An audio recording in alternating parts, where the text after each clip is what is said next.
എനിക്കൊരു ബ്രേക്ക് ആവശ്യമെന്ന് തോന്നി, അതാ. എന്താ ഒന്ന് വിളിച്ചു പറയാത്തത്? പുതിയ ഓർഡർ എടുക്കാൻ പറ്റുന്നില്ല.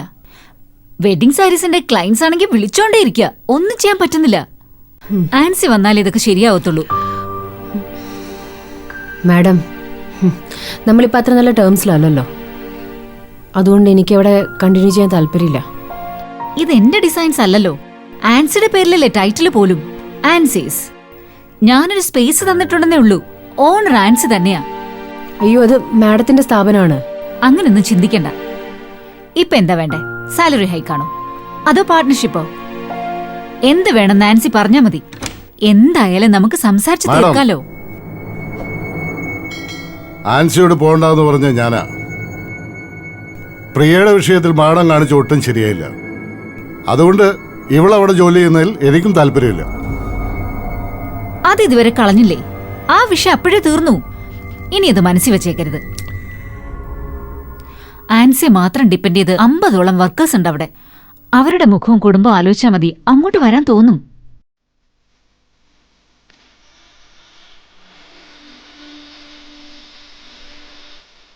മാഡം, ഞാനിപ്പോ വരാം, ഒരു മിനിറ്റ്.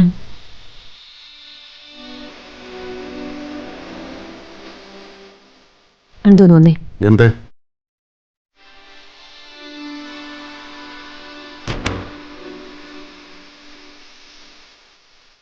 ഞാൻ ജോയിൻ ചെയ്യട്ടെ? അവരുടെ ഓഫറിൽ നീ വീണുപോയില്ലേ? ഇതേ ലോകപരിചയം ഇല്ലാത്തതിന്റെ കുഴപ്പമാ.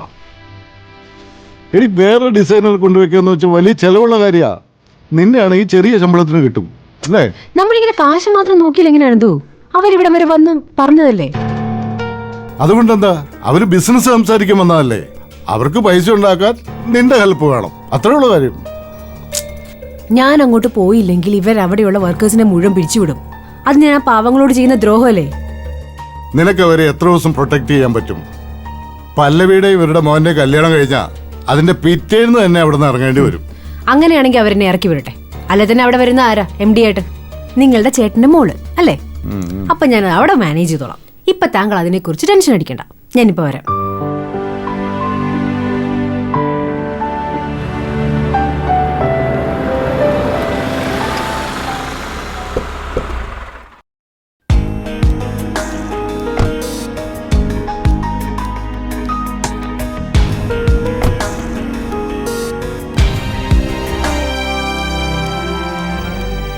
രേവതി മാഡം, ഇന്ന് ലൈവ് ഉണ്ട്. തന്വി, ഈ ഫ്ലോറൊക്കെ ഇന്ന് ക്ലീൻ ചെയ്തേക്ക്. പിന്നെ 1-2 പുതിയ ഡിസൈൻസ് ഈ ഷെയ്ഡ്സിന് 4-5 ഡിഫറെന്റ് ഷെയ്ഡ്സ് എടുത്ത് വെച്ചേക്കെ.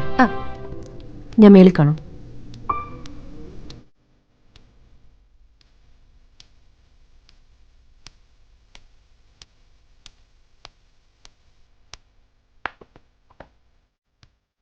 മാഡം, പ്രിയ ഇല്ലാതെ ഒരു ലൈവ് ഞാനിവിടെ ചെയ്തിട്ടില്ല. അവളുടെ കാര്യത്തിൽ മാഡം എന്താ പ്ലാൻ ചെയ്തിരിക്കുന്നത്? ആൻസി ഇരിക്ക്.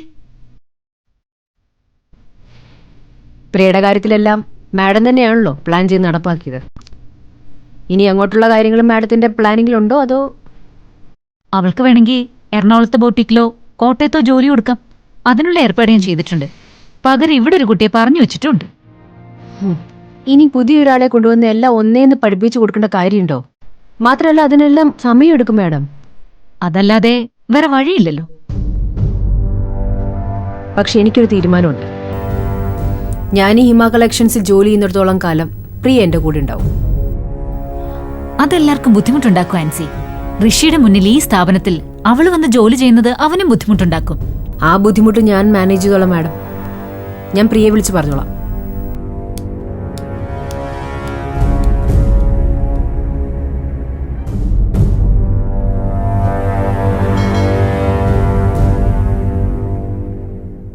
മിസ്റ്റർ പന്തളം ബേബി സാർ, ഞാൻ എൻ്റെ ബിസിനസ് കാര്യങ്ങളിലും എൻ്റെ പ്രൊഡക്ഷൻ കമ്പനിയുടെ കാര്യങ്ങളിലും സ്വന്തമായി തീരുമാനമെടുക്കുന്ന ഒരാളാണ്.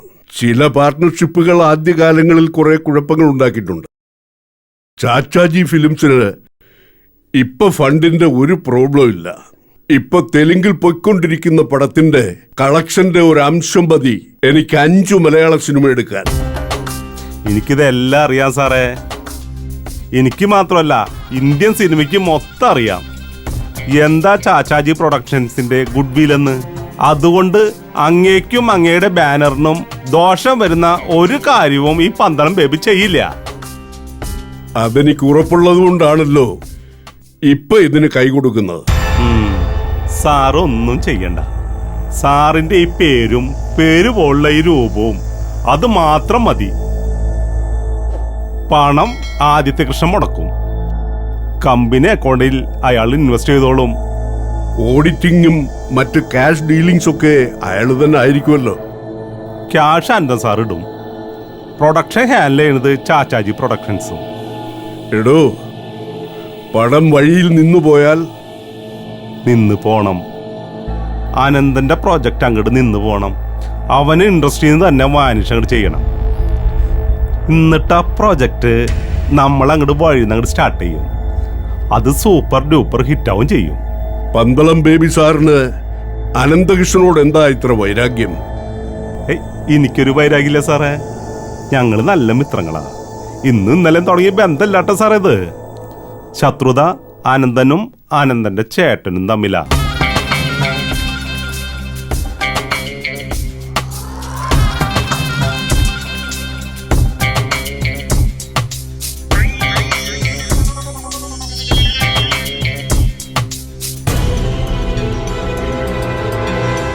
एक छोटा मलयालम फिल्म कर रहा है. नहीं 200 करोड़. हाँ ठीक है, मैं आ जाऊंगा. ओके सेठ जी, मैं आ जाऊंगा.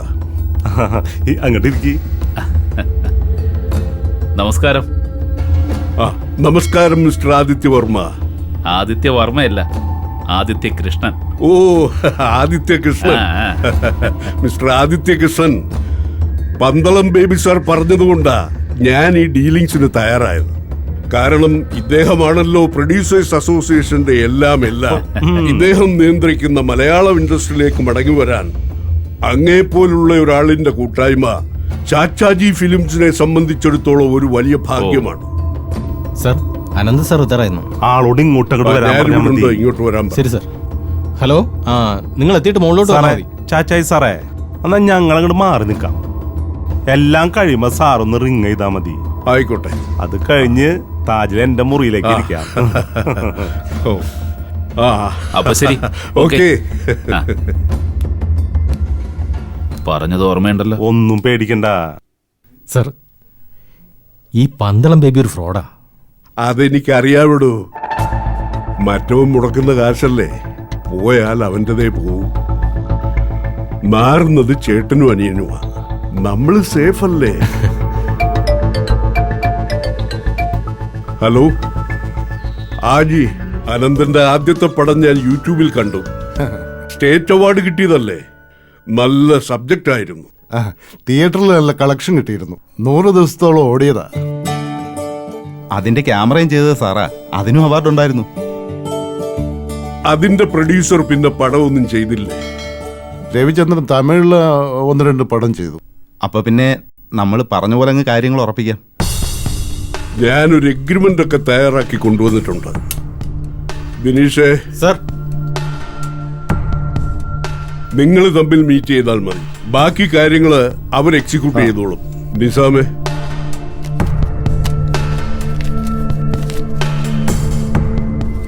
അനന്തൻ ഇതിന്റെ എക്സിക്യൂട്ടീവ് പ്രൊഡ്യൂസറാ. എന്ന് പറയുമ്പോൾ വർക്കിംഗ് പാർട്ണർ. മണി ഞാൻ ഇൻവെസ്റ്റ് ചെയ്തോളാം. Thank you sir.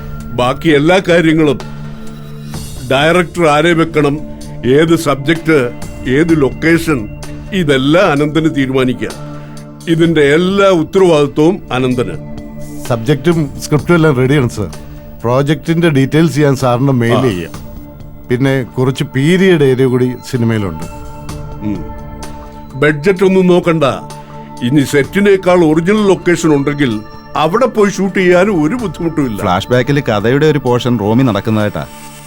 അതിപ്പോ റാമോജി സെറ്റിടാവുന്ന വിചാരിക്കുന്നേ, അല്ലേ അനന്ത? നോ, അങ്ങനെ കൃത്രിമ സെറ്റൊന്നും ഇടണ്ട. അനന്തൻ ഇഷ്ടപ്പെടുന്ന ലൊക്കേഷൻ എവിടെയാണോ അവിടെ പോയി ഷൂട്ട് ചെയ്യാം. റോം എങ്കിൽ റോം. ബഡ്ജറ്റ് നമ്മുടെ കയ്യിൽ നിൽക്കില്ല സാർ. അനന്ത, പണം എറിഞ്ഞു പണം പിടിക്കേണ്ടതാണ് സിനിമ. മുടക്കേണ്ടത് മുടക്കണം. പ്രീ പ്രൊഡക്ഷൻ എക്സ്പെൻസിന് വേണ്ടി ഒരു ചെറിയ തുക 5 lakhs ഞാൻ തരികയാണ്. അനന്തനിലുള്ള വിശ്വാസം കൊണ്ടാ. ബാക്കിയൊക്കെ നിങ്ങളെല്ലാം കൂടെ അങ്ങ് തീരുമാനിച്ചാൽ മതി. Okay sir.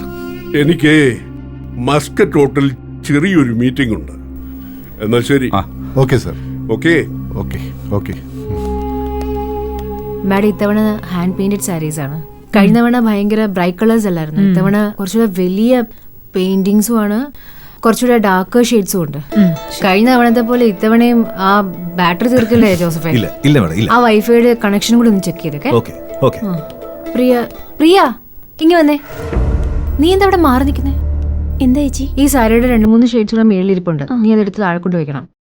പിന്നെ ആ ഷെയ്ഡ് കാർഡും കൂടെ താഴേക്ക്. ചേച്ചി ആരാ ഫോൺ? ഇത് പിടിച്ചേ. മാഡം ഇപ്പൊ വരേ.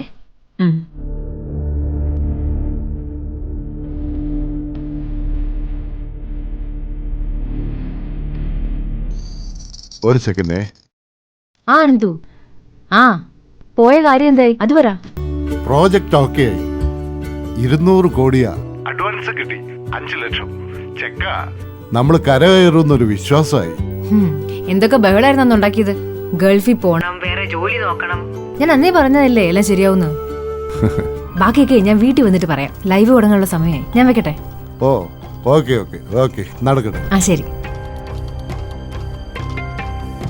സാറേ, ആ എന്നാ നമുക്ക് പോവാം. ആ ശരി എന്നാ. ഓക്കെ, കാണാം. കാണാം. ആ അപ്പൊ ഓക്കെ, Okay then. കാണാം. അപ്പോൾ ഓക്കെ, ഹായ് ബൈ. ഫ്രണ്ട്സ്, ഹിമ കളക്ഷൻസിൽ നിന്നും ആൻസിയാണ്. എന്നോടൊപ്പം ഇന്നും പ്രിയുണ്ട്. അപ്പോൾ ഞങ്ങൾ ഇന്നും വന്നിരിക്കുന്നത് ഒരു പുതിയ റേഞ്ച് ഓഫ് സാരീസ് നിങ്ങൾക്ക് മുന്നിൽ പ്രസന്റ് ചെയ്യാനായിട്ടാണ്. ഒരുപാട് മെസ്സേജസ് ഉണ്ടല്ലേ പ്രിയ? നമ്മൾ കഴിഞ്ഞ തവണ കേരള സാരീസ് ആണ് ചെയ്തത്. അതിന്റെ നല്ല സെയിൽസ് ആയിരുന്നു ഇവിടെ. പിന്നെ ഇത്തവണ നമ്മുടെ ഇയർലി സെയിൽ വരാൻ പോകുന്നതേ ഉള്ളൂ. അതിനു മുമ്പ് ഞങ്ങളുടെ പുതിയ സാരി കളക്ഷൻസ് കൂടെ നിങ്ങൾക്ക് പ്രസന്റ് ചെയ്യാണ്. ഇത് നിങ്ങൾക്ക് പരിചയമുള്ള റേഞ്ച് തന്നെയാണ്. കാരണം മാസങ്ങൾക്ക് മുമ്പ് നമ്മൾ ഹാൻഡ് പെയിന്റഡ് സാരീസിന്റെ ഒരു കളക്ഷൻ നിങ്ങൾക്ക് പ്രസന്റ് ചെയ്തിട്ടുണ്ടായിരുന്നു. അപ്പോൾ അത് എല്ലാം ഭയങ്കര ബ്രൈറ്റ് കളേഴ്സ് ആയിരുന്നു അല്ലേ പ്രിയ? ഭയങ്കര റെഡ്, പാരറ്റ് ഗ്രീന്, ഓറഞ്ച്, അതിന്റെയും ബ്ലാക്കിന്റെയും കോമ്പിനേഷൻസ് ഒക്കെ ആയിരുന്നു. അപ്പോൾ അന്ന് തന്നെ നമുക്ക് ഒരുപാട് മെസ്സേജസ് ഒക്കെ വന്നിട്ടുണ്ടായിരുന്നു. കുറച്ച് ലൈറ്റ് കളേഴ്സ്, എല്ലാ പ്രായക്കാർക്കും ചേരുന്ന രീതിയിലുള്ള സാരികളൊക്കെ ഒന്ന് ചെയ്ത് തരുമെന്ന് ചോദിച്ചുകൊണ്ട്. അതുകൊണ്ട് ഇത്തവണ നമ്മൾ ഹാൻഡ് പെയിന്റഡ് സാരീസിൽ തന്നെ കുറച്ചുകൂടെ കളേഴ്സ് ഒക്കെ ഒന്ന് മാറ്റി, ടോൺ ഒക്കെ മാറ്റിയിട്ടുണ്ട്. പുതിയ കുറെ പെയിന്റിങ്സ് ഒക്കെ നമ്മൾ യൂസ് ചെയ്തിട്ടുണ്ട്. ഇതൊരു കോട്ടൺ സാരിയിലാണ് ചെയ്തിരിക്കുന്നത്. ഏകദേശം ഒരു 1.5 ആഴ്ച എടുത്തിട്ടുണ്ടാവും അല്ലേ പ്രിയ? നമ്മുടെ വർക്കേഴ്സ് ഈ ഒരു സാരിയിൽ വർക്ക് തുടങ്ങിയിട്ട്.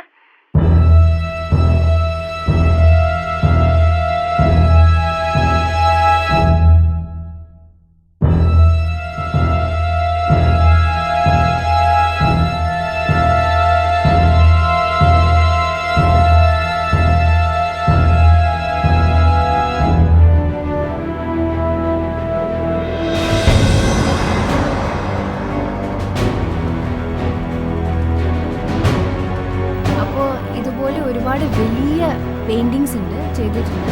സാരി മുഴുവനും പെയിന്റിങ്സ് ഉള്ളതുണ്ട്.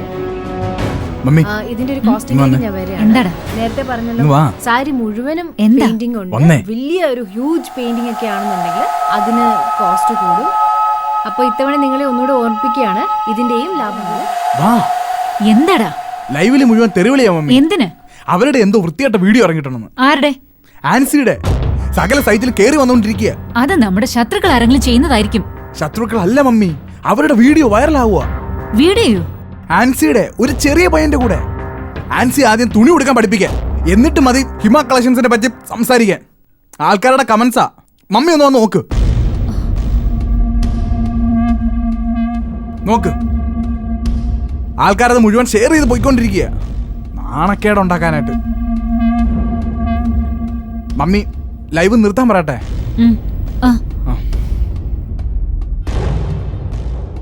അപ്പൊ ഇത്തവണ നിങ്ങളെ ഒന്നുകൂടെ ഓർമ്മിപ്പിക്കുകയാണ്, ഇതിന്റെയും ലാഭവിഹിതത്തിന്റെ 25% നമ്മൾ ഇവിടെയുള്ള ലേഡി വർക്കേഴ്സിനാണ് കൊടുക്കുന്നത്. അപ്പൊ നിങ്ങളുടെ ഫേവറേറ്റ് ഷെയ്ഡ്സ് നിങ്ങൾ ഇതിൽ ഓർഡർ ചെയ്യുക. കസ്റ്റമൈസ് ചെയ്യണം ഏതെങ്കിലും പർട്ടിക്കുലർ. ഇത് ഞങ്ങളുടെ Rishi Shankar, he is also a designer. നമ്മുടെ നിർത്താനല്ലേ പറഞ്ഞു? നിങ്ങൾ മോളോട്ട് വാ.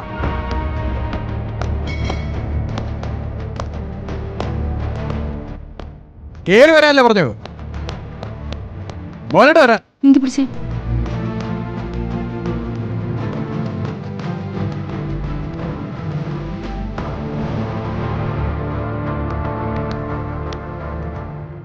മാഡം ലൈവ് എന്തിനാ നിർത്തിയത്? എന്താ പ്രശ്നം? എന്താ അവരൊന്നും പറയാത്തെ? മാഡം അല്ലേ വീട്ടിൽ ഇവിടെ വരെ വിളിച്ചോണ്ട് വന്നതിനെ നിർബന്ധിച്ച്?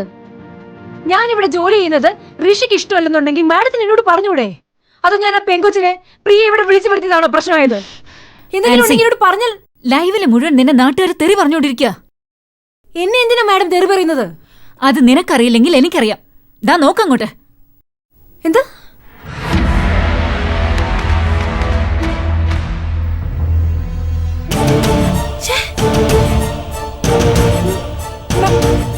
മാഡം ഇത് ഞാനല്ല.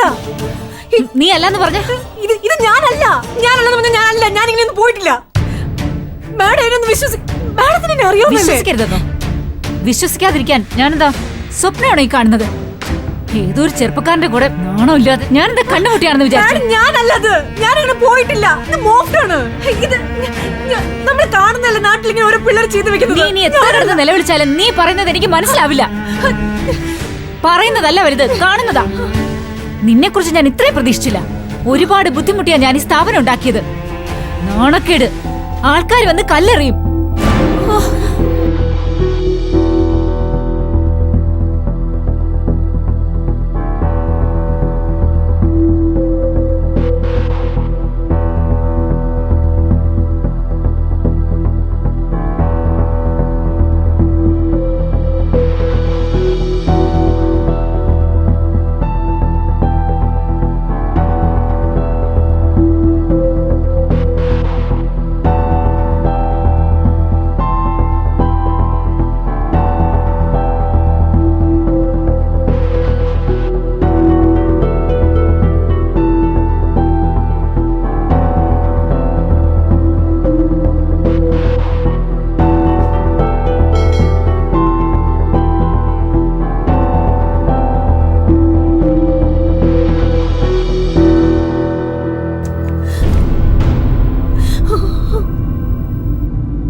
കൊള്ളാം.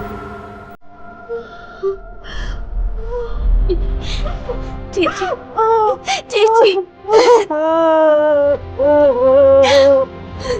ആരും ചതിച്ചതാ. ചേച്ചി ആരും ചതിച്ചതാ.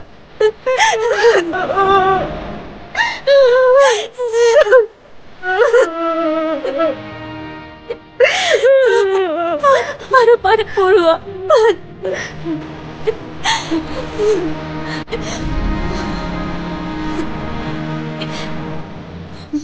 ചേച്ചി ചേച്ചി ചേച്ചി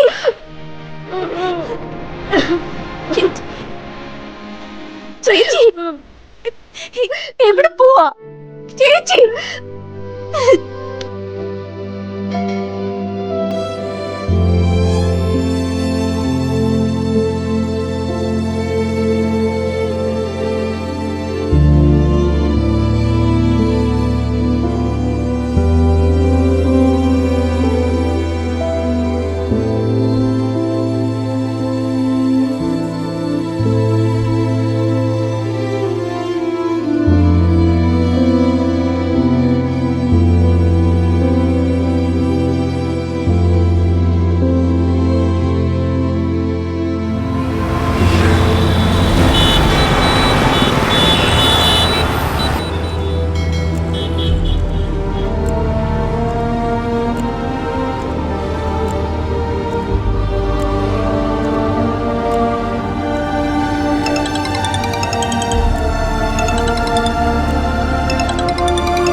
എന്തോരം കോളായി വരുന്നേ.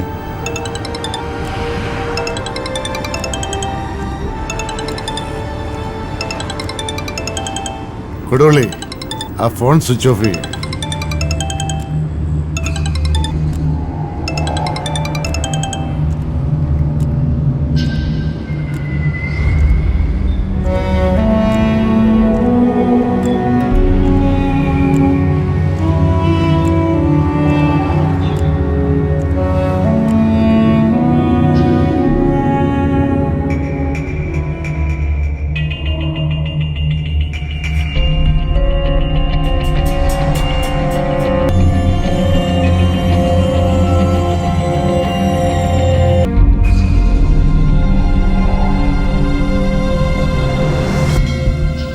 ബേബി കൊള്ളാനോടാ ഇത്,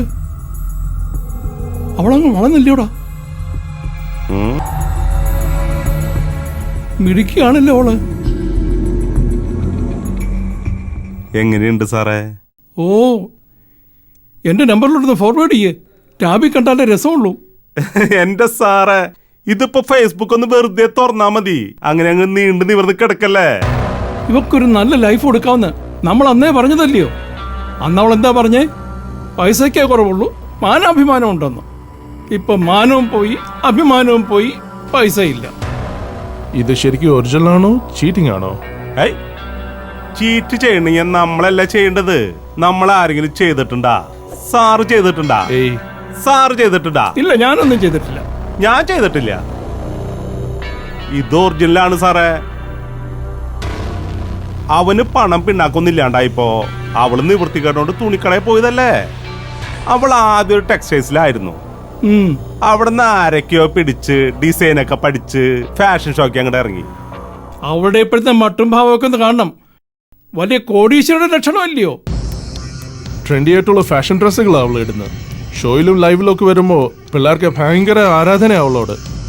ആ, അങ്ങനെ ആരാധന മൂത്തവന്മാരെ അവളെ ഷോക്ക് കൊണ്ട് നടന്നു. അതിപ്പോ ഒരു മെഗാ ഷോയായി. അത് കാണാൻ കുറെ ആൾക്കാരുമായി. ഉടുതുണിയുടെ പരസ്യം കൊണ്ട് നടന്നവളെ ഇപ്പൊ ഉടുതുണി ഇല്ലാത്തവളായി. എന്നാ പിന്നെ ഞാനേ ആ കൊടുവളിയിൽ നിന്ന് വിളിക്കും. ഭയങ്കരമായിട്ട് ഷെയർ പൊയ്ക്കൊണ്ടിരിക്കുക. നാണക്കേട്. ഇനി വല്ല സൂയിസൈഡും ചെയ്യണോ ബേബി?